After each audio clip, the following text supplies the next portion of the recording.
साँच्चीकै हाम्रो यो नेपाल तपोभूमि ज्ञानभूमि भनेको साँच्चै नि रहेछ। ढुङ्गा ढुङ्गामा देउताको बास हुन्छ भनेको जस्तो जताततै मन्दिरै मन्दिर के आकार भएको छ ल हेर्नुहोस्। यति राम्रो चट्टान। म अहिले ठ्याक्कै छुसाङमा छु, मनाङको।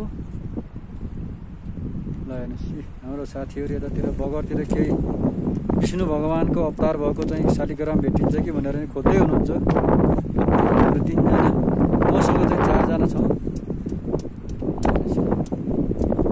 उहाँहरूले केही न केही यो ढुङ्गामा नि देउता हुनुहुन्छ, छन्, देउता यो बास गरेको छ भनेर चाहिँ उहाँहरू चाहिँ यो कालीगण्डकीको शिरमा आएर उहाँहरूले यसरी एउटा शिला भन्ने क्रम छ।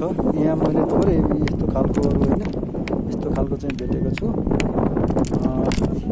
यसमा चाहिँ सुन एकदमै पहेँलो देखिएको छ ल हेरी यसमा होइन, यस्तो खालको छ।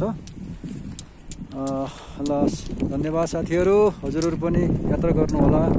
आफ्नो देश कहाँ कहाँ के कस्तो छ भनेर चाहिँ यसो हेर्नु नि पर्छ।